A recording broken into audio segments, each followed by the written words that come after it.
안녕하십니까, 이창호입니다. 이번 시간에는 수학의 특징 중에서 보편성을 중심으로 해서 수학의 특징을 살펴보겠습니다. 그러면서 동시에 수학의 특징인 보편성에서 관련된 좀 상세한 수학적인 내용들을 몇 가지 다루어 보겠습니다. 수학의 보편성 하면 지금 보시는 바와 같이 수학이라는 것이 보편성과 필연성, 체계성의 톱니바퀴에 의해서 돌아가는데 그 중에 한 대목입니다. 굉장히 중요한 대목이죠. 최소한 3분의 1 이상, 어떻게 보면 3분의 1보다 더 클 수도 있어요. 그래서 이제 수학은 패턴을 중심으로 연구하는데 이 연구가 보편성과 필연성, 체계성이라는 특징을 가지고 있고 지금 설명드리는 것은 보편성에 초점을 맞춥니다. 즉, 이후의 다른 시간에는 논리성과 필연성 혹은 체계성에 대해서 설명을 추가적으로 드릴 겁니다. 이 보편성에 관련돼서 설명을 드리게 되면 구체적으로 수, 도형, 함수 등에 대해서 설명을 드리게 되는데 이번 시간에는 수, 도형은 여러분들 쉽게 이해를 하니까 함수에 초점을 맞출 겁니다. 자, 보편성이란 뭐냐? 이게 어려운 말이죠. 일반성도 같은 뜻으로 쓰이는데 하지만 이 어려운 말임에도 불구하고 뜻은 정확합니다. 복잡하지 않아요. 그게 뭐냐면 보편적 개념이 추상적인 느낌을 주죠. 그래서 어려워 보이는 겁니다. 하지만 쉬운데 어떤 뜻이냐 하면 모든 것의 공통점을 추려낸 것을 이야기합니다. 예를 한번 들어드리는 게 이해하기 쉬울 겁니다. 한번 예만 보시면 이건 쉬워요. 자, 이런 늑대, 기린 등등의 동물들이 있습니다. 공통점이 뭘까요?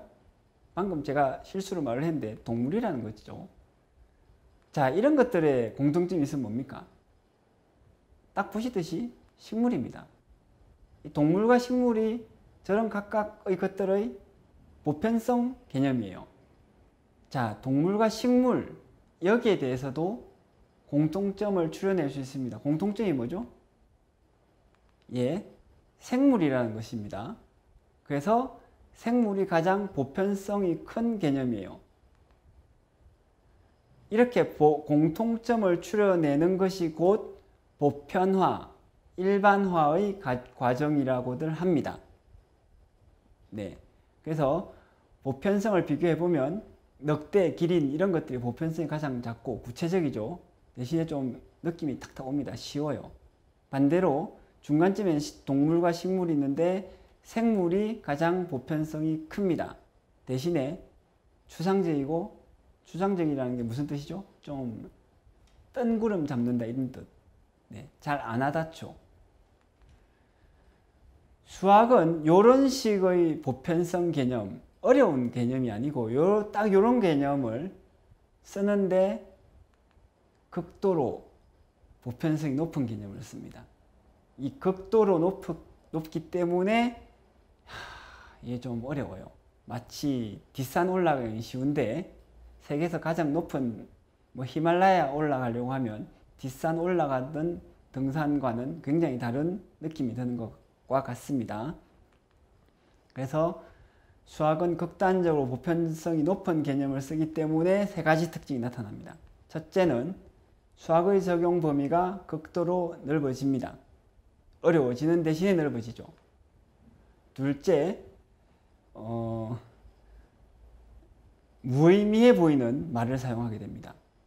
늑대에 대해서 이야기하면, 그런데 생물에 대해서 이야기하면 좀 뭔가 뜬구름 잡는 것과 비슷해요. 그래서 마찬가지로 드셈의 교환 법칙, 벡터의 외적 이런 거 써요.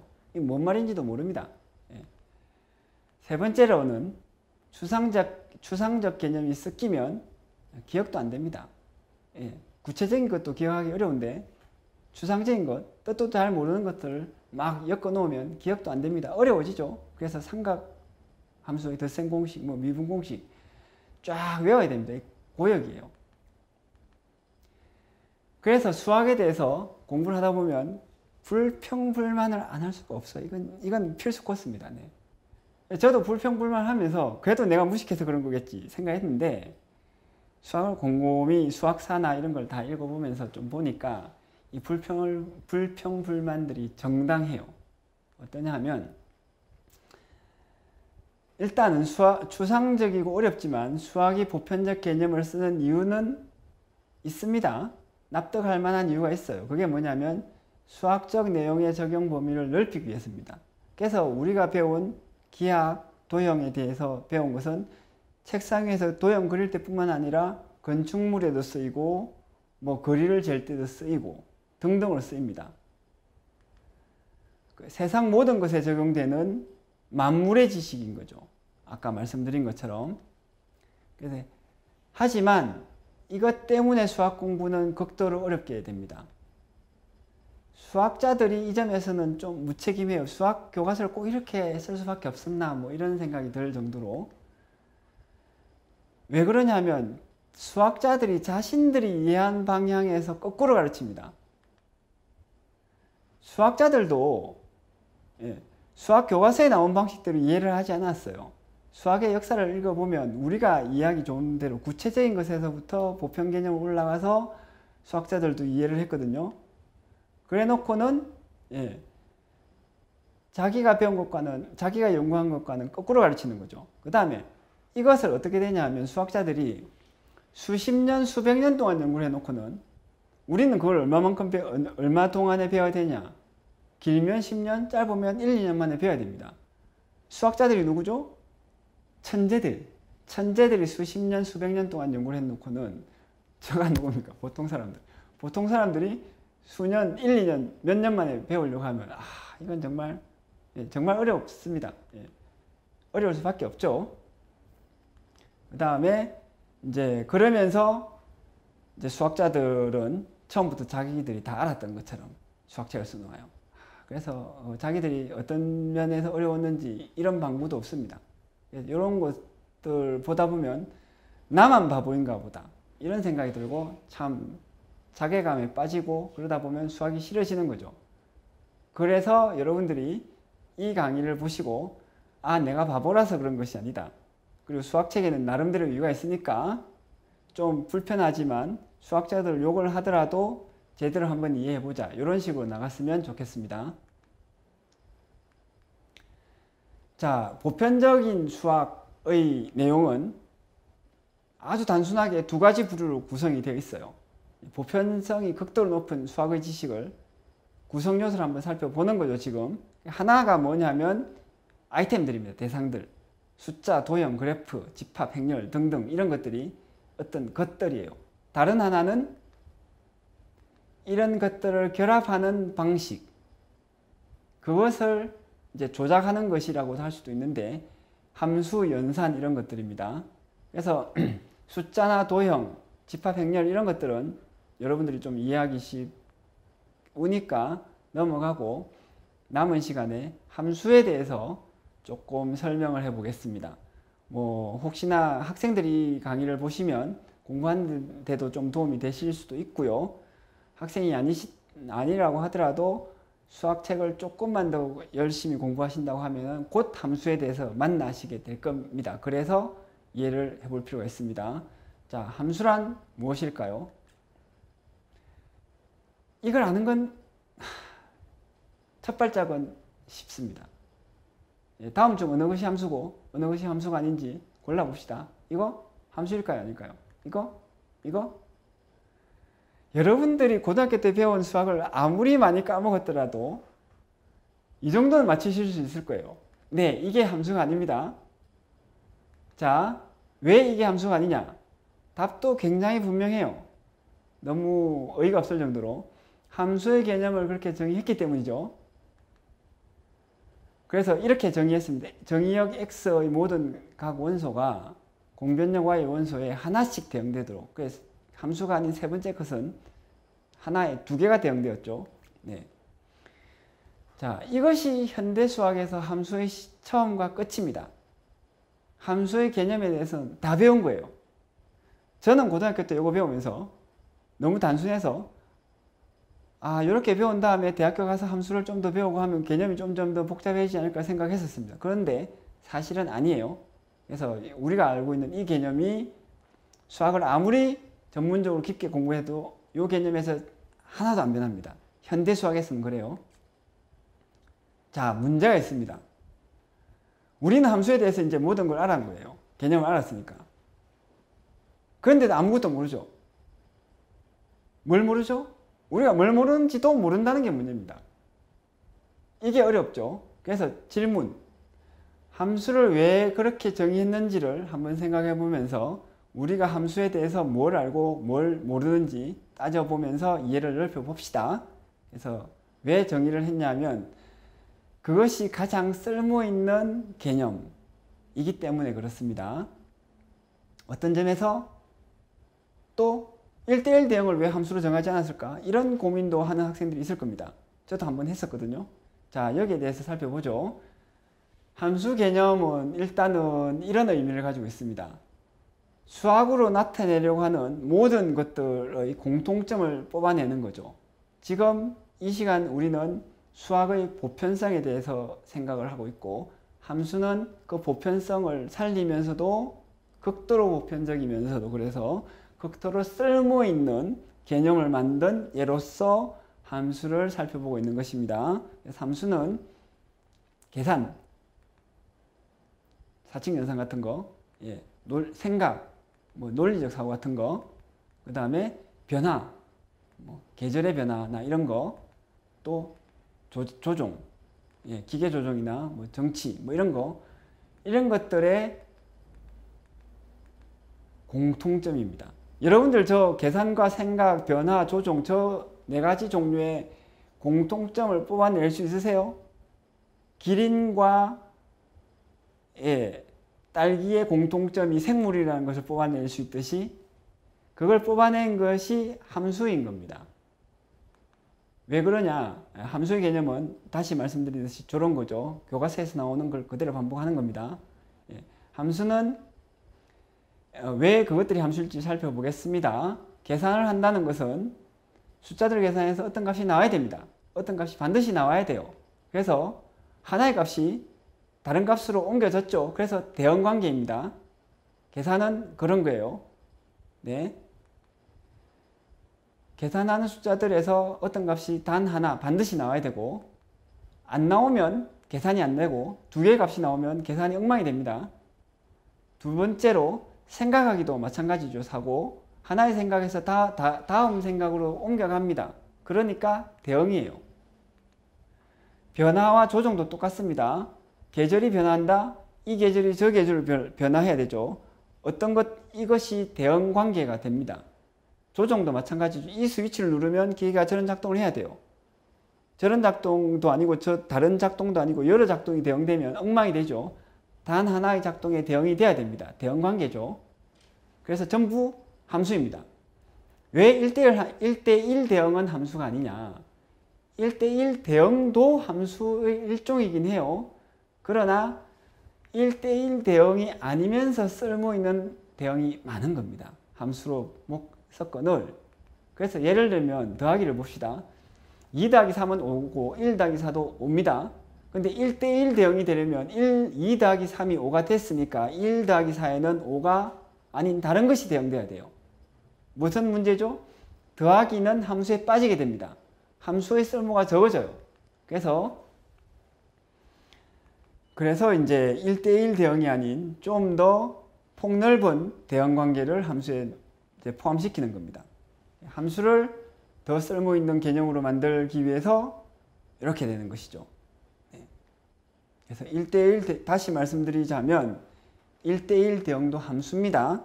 그 밖에 더 쓸모있는 대응까지 다 넣다 보니까 함수는 개념이 책에서 배운 그대로 되는 것입니다. 자, 이런 함수의 개념을 들으면 이해하기 어려운데 왜 어렵냐? 똑같습니다. 왜 이렇게 어렵나? 수학 천재들이 연구를 해가 2000년 동안 연구를 해낸 것이 함수의 개념이에요. 그래서 함수의 개념을 인식한 것은 17세기인데 수학이 발전한 역사는 2000년입니다. 그러니까 대략 한 2000년 동안 사람들이 생각해가지고 책에서 놓고 우리는 딱 읽으면서 이해가 되니? 당연히 안 되죠. 2000년의 생각을 한순간에 어떻게 따라갑니까? 그래서 어려운 겁니다. 네. 자, 실제로는 함수가 이제 미분적분이 나오고 하면서 미분적분에 대한 논리적 이제 연구를 하면서 계산 자체에 대해서 생각할 필요가 있었어요. 그래서 계산에 대한 정확한 추상화 내지는 공통점을, 그러니까 이른바 엑기스를 뽑는다고 해야 될까? 뽑아내어서 함수 개념을 만들었습니다. 자, 이것은 함수 개념이 발전해 온 역사인데 우리가 실제로 한국에서 함수를 배우는 과정은 이렇습니다. 초등학교 때 이런 걸 보게 돼요. 수학책에서. 저 통이 함수인 거죠. 그러다가 중학교쯤 가면은 함수가 이렇게 나타납니다. 여기서 함수는 뭐냐면 정확하게 말하면 줄긋기가 함수예요. 자, 이 통이 줄긋기로 변하는데 요 공통점이 함수인 겁니다. 문제는 저 통이 저렇게 줄긋기로 변하면서 똑같은 걸 설명했고 함수란 이런 거야 라고 아무도 설명해 주지 않는다는 비극이 있습니다. 그래서 우리는 저걸 배우고도 지금 설명을 드리면 이게 이렇게 연결되는구나, 어릴 때부터 배워온 거구나 아실 거예요. 그러나 그 전까지는 그건 그거 이거죠. 네. 자, 실제로 요까지 이해를 하면 함수는 그렇게 어렵지 않은데 함수를 표기를 쓰기 시작을 하면은 좀 어려워져요. 요게 내용이 좀 어려울 수 있는데 이해가 안 되시면 건너뛰셔도 됩니다. 근데 여러분들이 혹시나 이제 실컷 수학에 대한 강의를 듣고 수학책을 읽기 시작했을 때 직접적으로 좀 도움이 되고자 조금 어려울 수도 있는 이야기를 해보겠습니다. 함수는 이렇죠. 그래서 함수는 어떻게 표시하냐면 이렇게 표시합니다. f가 함수고 이 함수라는 것은 대응관계. 대응관계를 어떤 식으로 대응관계냐면 x에 있는 것들을 y에 대응시킨다 이런 뜻입니다. 그래서 fxy가 나옵니다. 대응관계에 대해서만 말할 때는 그래서 f라고 쓰고요. 이 f가 있으면 서로 대응되는 두 가지가 있어야 되니까 x와 y도 사실은 말을 하지 않아도 자동적으로 따라와요. 그래서 이제 y는 fx라고 씁니다. 왜? x에 대해서 f 대응을 시킨 것이 y니까. 그래서 이렇게도 쓰기도 하고 이렇습니다. 자, 여기에서 fx라는 것에 다 들어있죠. 왜냐하면 x가 들어있고 x를 대응시키는 f가 들어있고 그러면 x를 f로 대응시킨 것이 fx, 즉 y가 들어있습니다.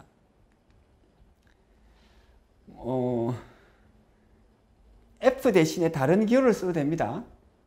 기호를 헷갈리지 않게 쓰면 돼요. 주로 f로 쓰는 것이 이제 관례이긴 합니다.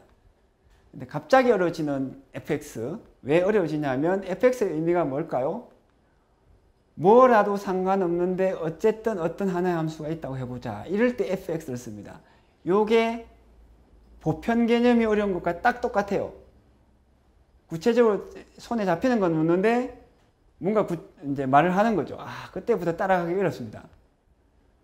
그래서 이걸 잘 따라가려면 이제 예를 들면 이런 식을 본다고 합시다. 그때 우리가 뭘 해야 되냐면 fx가 이런 거야 라고 하면서 수학적 상상력을 발휘해야 됩니다. qx는 fx에다가 x 빼기 알파를 곱해가지고 생기는 분리해낸 또 다른 함수 이런 뜻이죠. 그래서 함수기호 fx는 어떤 함수가 있다라고 하는 것이기 때문에 수학적 상상력을 발휘하면서 생각을 해야 되고 그래서 빨리빨리 문제를 풀기 위해서 한번 쓱 보고 생각하면 누구나 어려워요. 익숙해질 때까지는. 그 다음에 함수와 관련해서 대수학이라는 학문이 있습니다. 대수학이라는 게 뭐냐면 사칙 연산에 대한 학문인데 이것을 여러분들이 혹시나 수학에 관심이 있어서 대수학책을 딱 펼치면 멘붕이 올 겁니다. 왜? 사칙 연산에 대한 것임에도 불구하고 뭐 군, 환, 채 하면서 이상한 내용들이 막 나와요. 그래서 이런 내용, 군 하면서 막 이런 내용이 나옵니다. 대수학에 대해서 수학에서 대수학은 중요한 부분인데 관심이 있어서 보면 도대체 무슨 말을 하는지 또 왜 하는지도 알 수 없어요. 그래서 제가 오랫동안 고민하고 연구해가지고 책을 읽어보니까 정리한 것이 이겁니다. 왜 이런 걸 생각하는지 누가 좀 나한테 좀 말해줘. 제가 말해드리는데 대수학은 이항연산에 대해서 연구하는 학문이에요. 함수 중에서 가장 평범하고 중요한 것이 사칙연산인데 사칙연산의 공통점을 추려내면 이렇습니다. 함수는 하나의 항을 하나의 항에 대응을 시키죠. 근데 사칙연산을 보시면 더하기를 보면 이렇습니다. 1 더하기 2는 3, 2 더하기 3은 5 쭉쭉. 뭐가 문제입니까? 1과 2 두 개의 숫자를 3에 대응시켰네? 이게 함수입니까? 아닙니까? 함수입니다. 왜냐하면 두 값에 하나의 값을 대응시킨 것이 아니라 두 수의 순서상, 즉 1,2에 하나의 값을 대응시킨 거죠. 1,2에 3을. 이런 이항연산, 두 수의 순서상에 하나의 값을 대응시키는 함수를 이항연산이라고 합니다. 두 개의 순서상에 하나의 값을 대응시켰기 때문에 이항연산은 이항연산인 것이죠. 보시는 바와 같이. 그래서 이항연산은 사칙연산의 공통점이고 또 다른 수학적 추론의 공통점이기도 합니다. 이것 때문에 사칙연산이 아닌 다른 수학적 추론까지 집어넣다 보니까 원래 사칙연산만 연구하던 대수학이 현대 대수학으로 변하면서 굉장히 추상적이 되었어요. 그래서 대수학은 처음부터 끝까지 이항연산을 연구한다. 현대 대수학은 두 개를 결합해서 하나로 계산을 하는 모든 것을 보편화해서 연구를 하는 것이죠. 계산의 특징을 연구해서 그래서 어떤 계산이 가능하고 어떤 계산이 불가능한지 이런 것까지 연구를 하다 보면은 군, 채환 이런 것들이 나옵니다. 그러면서 현대 대수학이 굉장히 아까 잠깐 보신 것처럼 난해하고 추상적이게 되는 거죠. 그래서 전체적으로 그림으로 이제 정리를 하면 사칙연산이 있으면 그 공통점이 이항연산의 공통점이 함수입니다. 이항연산이 아닌 다른 함수가 있고 사칙연산이 아닌 다른 계산들이 있어요. 그래서 이항연산에 대해서 연구하는 것이 추상대수학, 함수에 대해서 연구하는 것이 수학기초론이라고 할 수 있고 그 다음에 사칙연산은 응용수학이라고 할 수 있습니다. 삼항연산이나 사항연산은 왜 없나? 생각할 수 있죠. 그런데 왜 없냐 하면 이항연산을 여러 개 결합하면 삼항연산, 사항연산을 다 만들 수 있습니다. 이게 이항연산이고 이게 삼항연산. 이거는 육항연산이네요. 그래서 이항연산을 여러 개 결합해서 할 수 있기 때문에 삼항연산과 사항연산은 안 나옵니다. 그래서 이항연산이 전부라고 할 수 있죠. 아니면 단항연산, 하나의 연산이 있습니다. 이것들을 결합해서 모든 수학적 계산이 다 구성이 돼요. 그래서 옛날 고등학교 교과서에서는 집합, 명제를 배운 다음에 수체계를 배우면서 이항연산이 나옵니다. 그러면서 이 이항연산을 이야기하면서 뭐 이상한 기호가 나와요. 동그라미, 뭐 이상한 별표. 이게 무엇을 의미하냐면 어떤 계산이 있다고 해보자 이런 뜻이죠. 지금은 이런 추상적인 내용이 너무 추상적이라고 해서 수학 교과서에서 빠진 걸로 제가 알고 있습니다. 이상으로 수학의 보편성에 초점을 맞추어서 조금 자세하고 세부적인 내용까지 설명을 드렸는데 마찬가지로 너무 이해가 금방 안 오시는 부분은 빼고 이해를 하셔도 되겠습니다. 그래서 수학은 굉장히 추상적이고 보편성을 있는 개념을 통해서 모든 것에 적용되는 지식을 탐구하려고 했다. 이것이 핵심이 되겠습니다. 감사합니다.